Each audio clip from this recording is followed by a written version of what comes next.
Tulsi was asked if she'd put Republicans and independents in her cabinet, and I want to play her answer for you.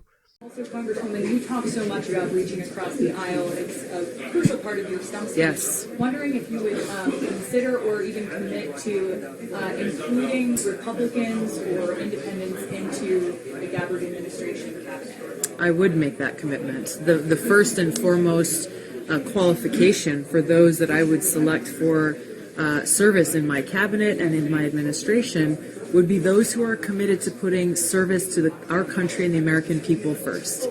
We should not be afraid of diversity of ideas and take inspiration from the team of rivals that Abraham Lincoln chose to surround himself with and draw strength from that in being able to deliver that service and results to the American people, rising above partisan interests and, again, putting service to the people above everything else. And so just to clarify, you would commit right now, if you're president of the United States, there will be at least one Republican? I will commit to making sure that there is no partisan requirement for those who I choose to serve in my administration, instead looking at that most important qualification. Are you someone who is committed to serving the people of this country, not serving for your own personal profit or benefit or anything else, and that you've got the experience to be able to do the job?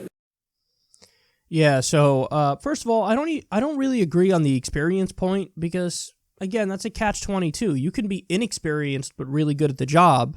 Like, you can give people a chance. Like, it's okay. The idea, you have to have experience. We're talking about politics here. Your experience is you live in this country and you have ideas to fix it. You don't have to have, like, a long list of, like, look at all the places I've been and I've worked previously. So I think experience is overvalued a little bit, to be honest, and oftentimes the system is so corrupt that the people with experience are just more corrupt now. And the ones without experience are at least outsiders and they can bring a fresh perspective and not be as corrupt. So I don't agree with the experience point. And I also don't agree with the thing about, I have no partisan requirement. Now, Biden said a similar thing. He was asked about, would you have maybe a Republican VP? And he was like, yeah, but I can't think of any right now. That was his reaction. And I don't agree with them. And I've never faulted Republicans, because if you ask Republicans that question, Republican politicians, they will give you the answer, no, I'm going to have a Republican for my VP. That's what they would say. Or my cabinet's going to be Republicans. You want to know why? I'm a Republican. You're voting for a Republican if you vote for me. So, and I don't fault them for that, because they're repping what they believe. Now, I disagree with them, and I'll argue with them, but they're allowed to do that. So, the game is rigged, man, and that's why we're talking about this here, is that you have so many Democrats who are like, oh yeah, I'm so open-minded, and I believe bipartisanship is inherently good, so therefore, I'm going to have, I don't have a partisan requirement in my administration. I'll have Republicans, I'll have independents, I'll have whatever. And it's like, well, how do you think politics is going to play out in this country when every elected Republican would tell you to piss off, I'm obviously going to have a Republican for my VP, and like half the Democrats would tell you, oh yeah, I'll have people from the other party that are in my administration. It's like, well, then you're never going to get actual left-wing representation that's unapologetic. Now, I will say, she's not wrong when she talks about, you want to have like a different ideas around you. I agree with that, but within reason. So, you can have, if you're a lefty and you get elected, you want to have some people that represent social democracy and some people who represent a liberal regulated version of capitalism, and you want to have a democratic socialist in there. Yes. See, that's the kind of diversity of ideas. If you're a lefty, represent that left-wing ideology and allow those diversity of ideas within a reasonable spectrum.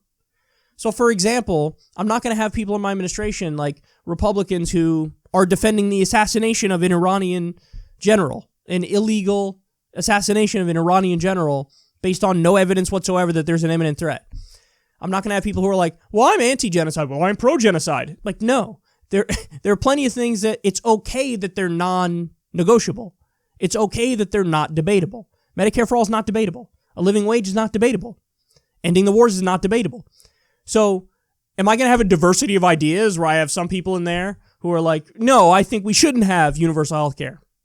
No, then your diversity of ideas are terrible. So again, and this is a criticism I had of Tulsi previously, and people came after me for it.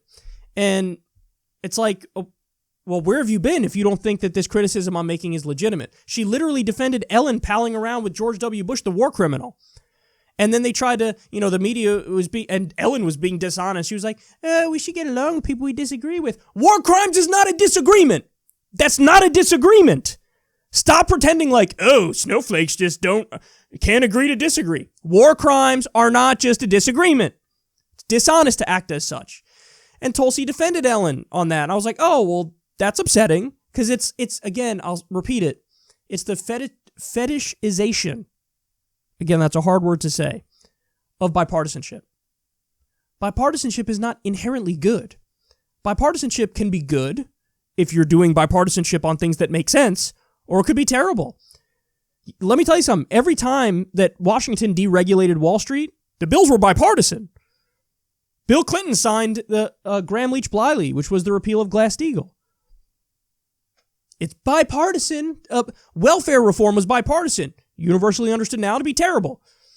So bipartisanship, the Iraq War was bipartisan. Bipartisanship is not inherently good. Again, it's not inherently bad either. It just is. And then the details matter. That's all that matter are the details.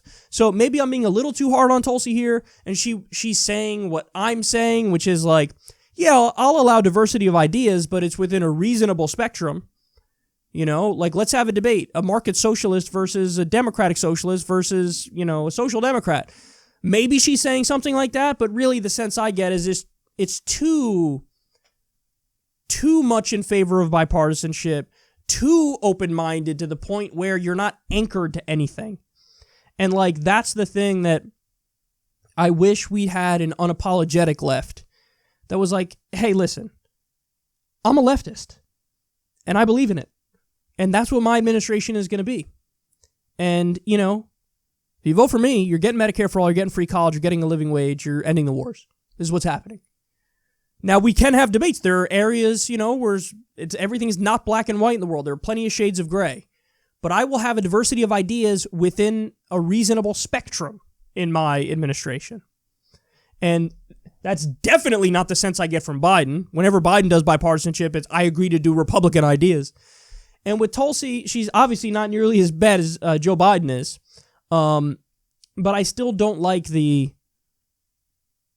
really upholding bipartisanship as if it's the end-all be-all. As if it's like, the thing that is a cure in and of itself. It's not. It's just not. And by the way, this is coming from a guy, I'm a big defender of many Republican voters. The politicians in D.C. could all piss off. They're corrupt sellouts. They're terrible. I hate them. The voters oftentimes agree with left-wing priorities, but they don't get represented. So I'm sympathetic to them, but in my administration, if you're voting for me, I'm a social democrat. You're going to get social democratic ideas. I'll have a diversity of ideas in my administration within a reasonable spectrum. I'm not going to go so far to the point where it's like, oh, I have a diversity of ideas. I believe in climate change, and my VP doesn't. That's just dumb. So, and that's not what she's saying, because she obviously did mention climate change.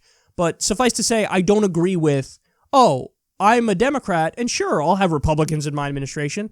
No, have actual lefties in your administration. You could have them within a spectrum, but within a spectrum of that which is reasonable.